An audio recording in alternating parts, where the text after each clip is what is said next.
Hello, my name is John Roberts. I'm a retired Chicago police captain. I was asked to speak with you today about an important provision in a new state law, the Heroin Crisis Act, and how this law includes a life-saving role for all Illinois police officers. I will explain how your efforts will help stop the opioid and heroin epidemic that is currently plaguing our nation. And I'm going to ask all of you to do something to help me and many other families, including several CPD families, who have been harmed as a result of the opioid and heroin epidemic.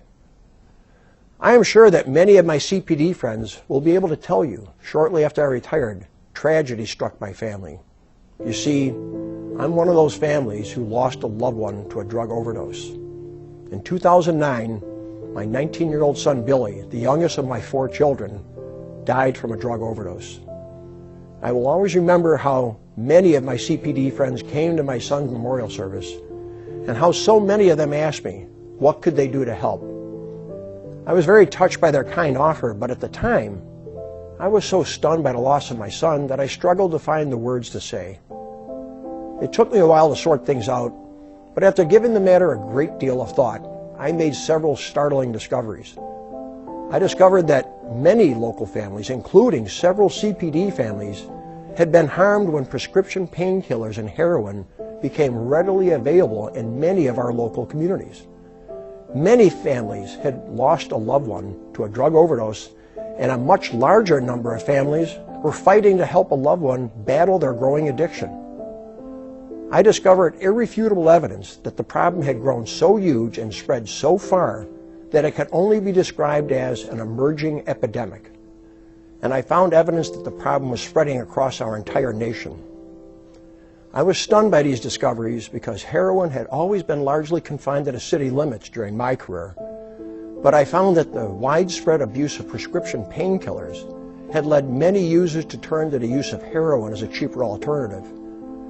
I found many people had died, and I found most deaths could largely be attributed to 3 factors. First, the use of prescription painkillers and heroin began to grow and spread so fast that few of the novice drug users in these areas had any knowledge about the dangers of using these powerful and highly lethal drugs. Second, the potency of these drugs made them highly lethal, especially since many of the users were so inexperienced in using these drugs.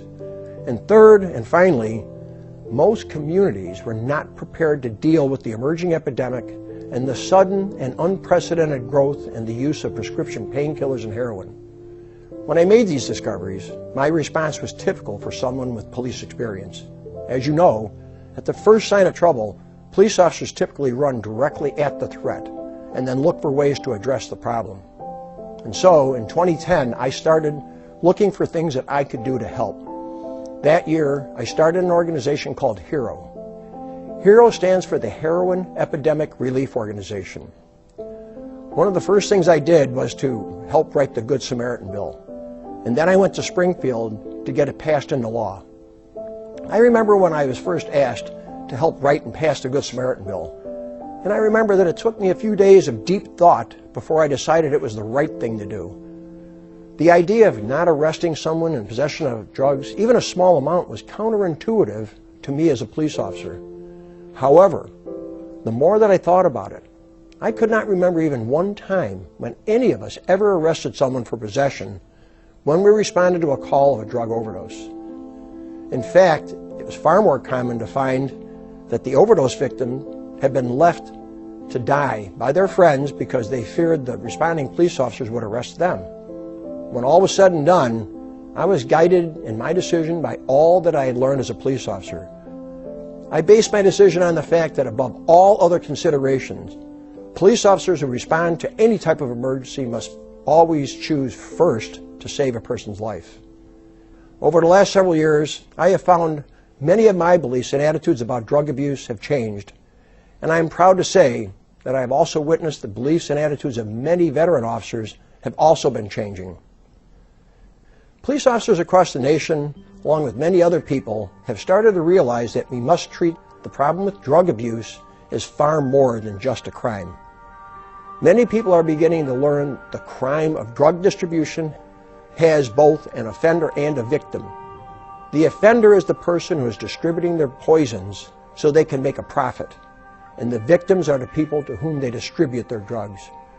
I do not believe that recreational drug abuse should be excused, but many people are now learning that the true criminals have always been the drug dealers who have harmed and indeed killed so many people in our communities.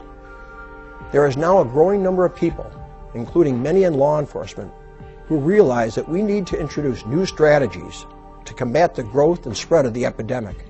There is growing recognition that some of the conventional strategies that we have used to fight the war on drugs, such as the arrest of drug users, have proven to be largely ineffective because the arrest and prosecution of drug users does not normally address the person's drug addiction, and without treatment, most are destined to be arrested again and again and again. More and more, officers are learning the former federal drug czar, Gil Kierlikowski, a former police chief, was absolutely correct when he said several years ago, "We cannot arrest our way out of this problem." And so, I am here today to ask all Chicago police officers to give this matter some deep thought, just like I did after I lost my son. I will ask all of you to join me and many other law enforcement professionals and begin to look for and to adopt new ways to fight the war on drugs. Today, you will be told about the new Illinois law that requires every law enforcement agency in the state to issue to all officers a powerful antidote that will reverse an opioid overdose. The antidote is naloxone, and it is also commonly referred to as Narcan. You'll be required to carry a small naloxone kit that will enable you to reverse an opioid overdose and save a person's life. For several years, most fire departments in Illinois have carried naloxone, and they have saved thousands of lives. And since this new law was passed, police officers across the state have already begun saving people. I'm proud to say that several hundred lives have been saved by police officers. I would like all of you to know that I saw naloxone work when I called 911 when my son suffered an overdose at home. That night, I found my son Billy very close to death. His lips were blue, his skin was cold to the touch, and he was barely breathing. My daughter and I started CPR, but it was the responding police and fire personnel who saved my son's life that night by administering naloxone. I will never forget that night, and I will always be grateful to the police and the fire personnel who came to my home that night and helped me and my family. I would like to close my comments today by telling you that my work with the Heroin Epidemic Relief Organization has allowed me to meet many families, and I have heard many life-saving stories.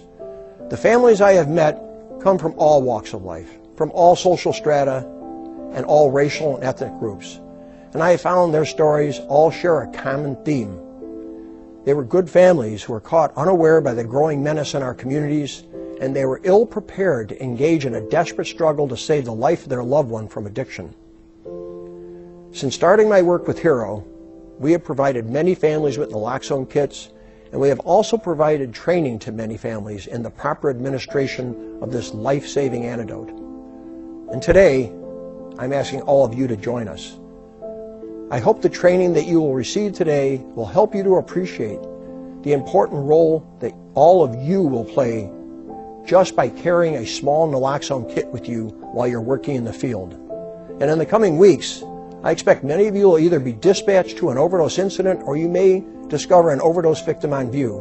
And when you do, you'll be able to save a life. On behalf of my family and several other CPD families who also lost a loved one to the epidemic, please know that all of us will be eternally grateful to you for helping to fight the epidemic that took our loved ones from us. Godspeed, and please stay safe.